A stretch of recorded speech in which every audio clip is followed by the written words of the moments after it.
Hello and welcome back to the That's Metal Brit Token channel here at YouTube. Welcome to another album review. Today I am reviewing Slaves of Time from Stallion. Now I remember when these guys burst onto the scene back in 2013 with, of course, was with their debut EP, Mounting the World. Now, while their earlier stuff was good, it was good. But to be quite honest, it didn't really set me on fire as much. I mean, again, it's not, the stuff they did beforehand was not bad.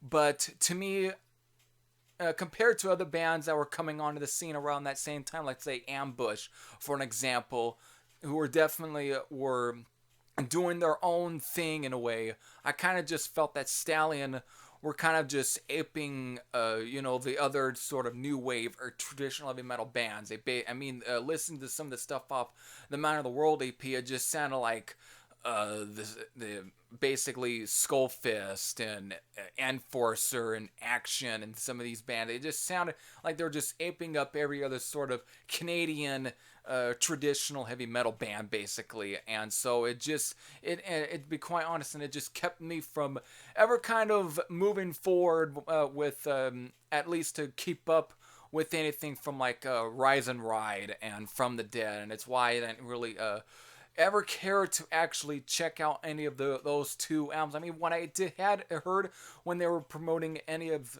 songs for those two albums, actually I don't remember any of the songs that they were promoting for From the Dead, actually. But again, I remember when Rise and Ride was then coming out, and that was their first full-length album that was being released on the same year that Ambush was releasing Firestorm. And again, what I was hearing from Stallion just sounded like every other sort of new wave or traditional heavy metal band. It didn't sound any different. It didn't sound anything particularly interesting. It was just, okay, cool, whatever. So that's why I wasn't also very enthusiastic in my podcast video when I was naming some of the new releases when it came to this album.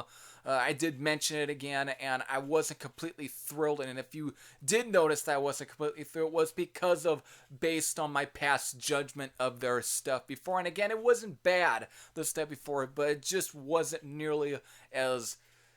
It just didn't completely set me on fire, and it just didn't do a whole lot for me. I mean, it wasn't bad, it just didn't do a whole lot. That's until I actually gave this album a chance. And again, this album was released on February 28th, and on that same day, was it that same day? No, it was actually was Monday. I posted a video, I think it was my album of the week. I apparently got asked to actually review this album. Well, lo and behold, was it Sunday? Yeah, lo and behold, I checked this album out. I'm really fucking baffled what I had heard. I mean, I gave this album about 4 listens prior to actually doing this review, and even before to even turning on the record button, I was even listening to some of it again, just to kind of to keep my mind a little bit refreshed while I do go before I really kind of get into some of the more in-depth stuff I'm going to do with this review. I'm just really surprised by this album.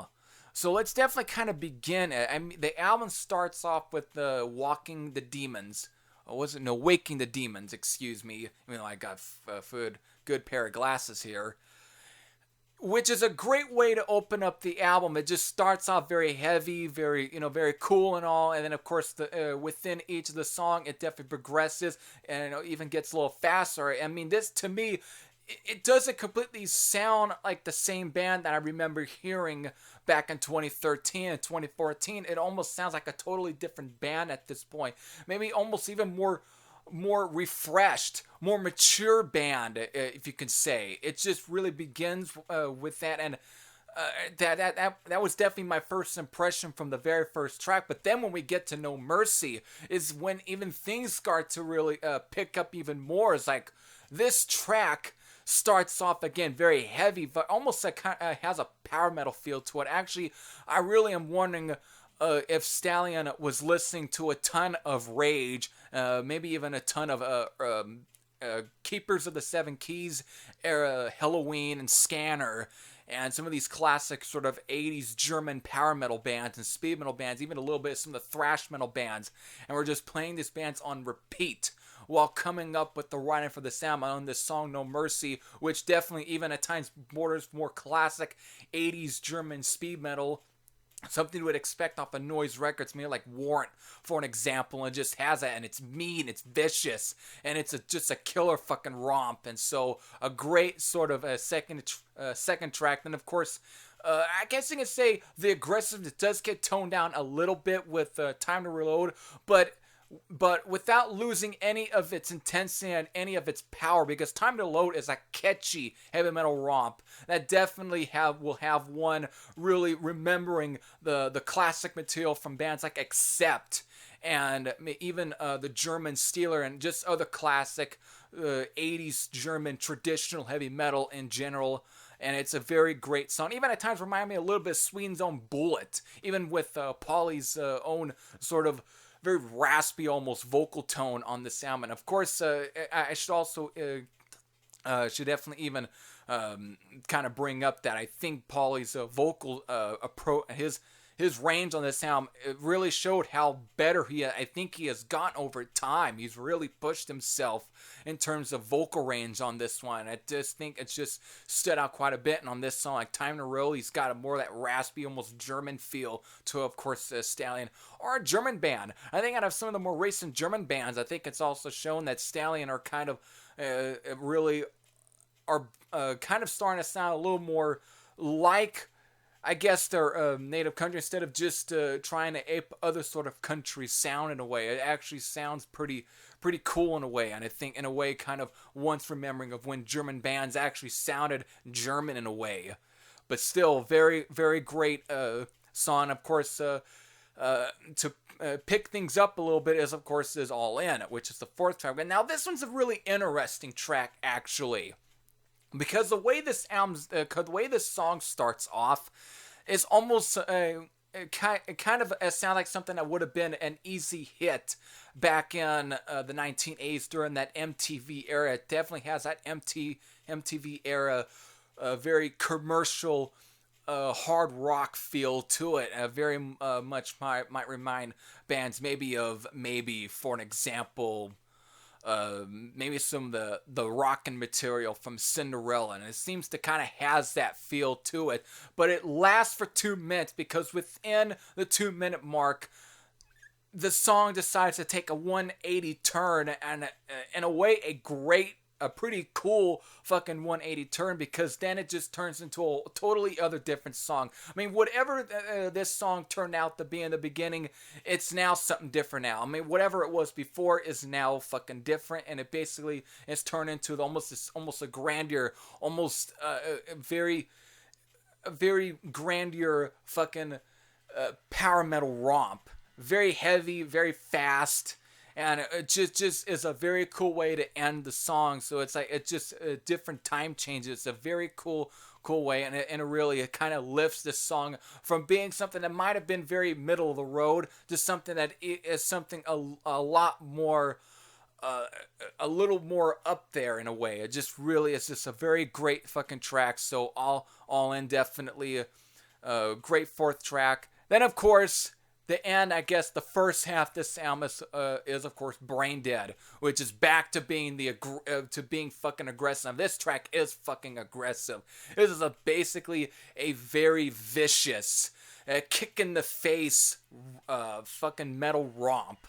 And this, of course, even shows a little bit of their influences from a lot of the classic thrash metal bands in a way, and with even some of the gang shouts, and even the lyrics idea being a little more serious in a way, is just it definitely elevates this track a lot more. So Brain Dead is a great way to end the first half. Now let's definitely get into the second half of the album, which, of course, to kick off the second half is probably, I would say, is a pretty bold track in its way, and it's definitely really keeps this album from being too one-dimensional. And that's, of course, is with the song Die With Me, which might be the closest I think this album has to a ballad. And it's also the longest song on the album. It basically clocks in at 7 minutes and 06 seconds. So it's a 7-minute track. But it's the way how they crafted this song that is actually was able to really keep my interest with this song. I mean, it starts off very slow, very melodic, and kind of melancholic as well, but in a more epic, more grandeur way. And the way this, again, the way it just starts off is just very, very epic and stuff.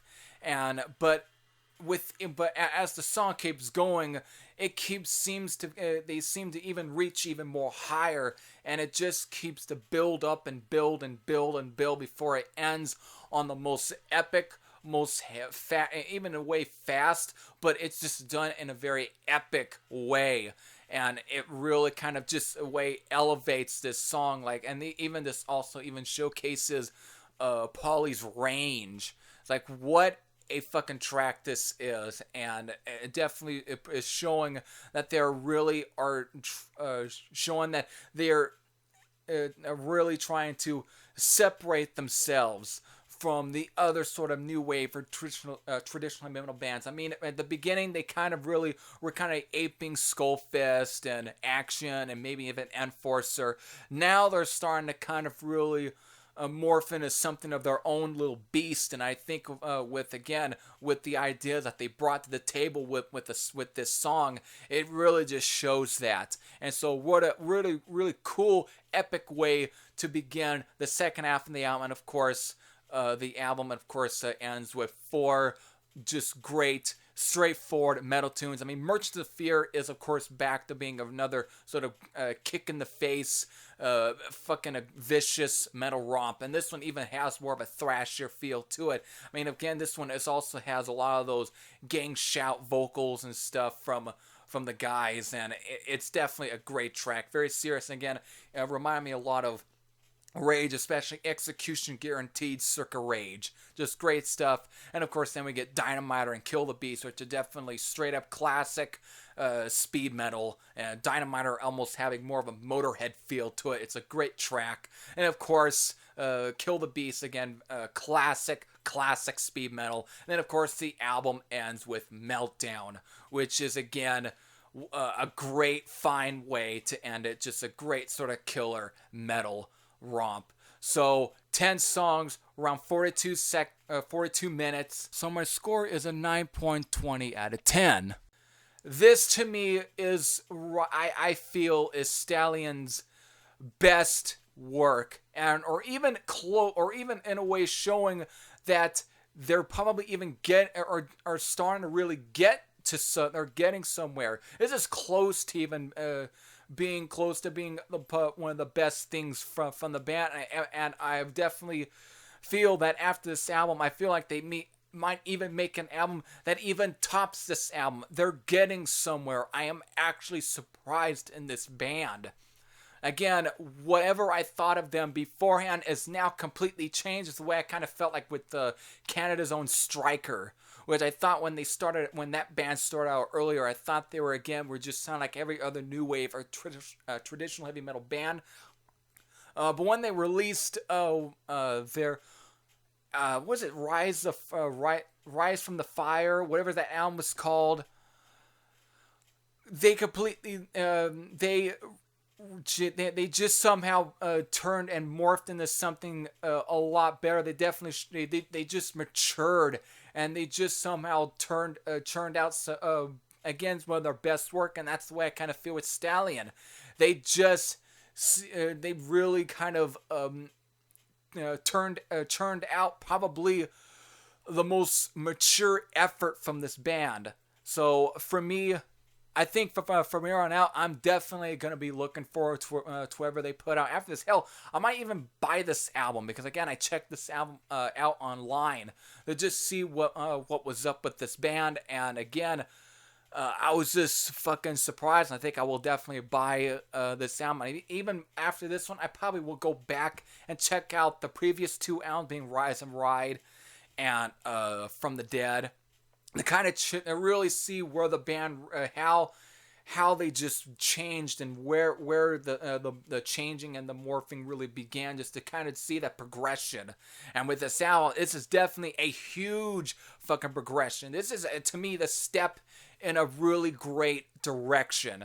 So with that, I know that this album was released on the February 28th, and I know many of you would probably have listened to this album. I know anyone that are at least subscribed to me at least follow the new wave or heavy metal movement. So I definitely would like to see what you guys thought of this album, so you can reply those, can give out your thoughts in the comment section below.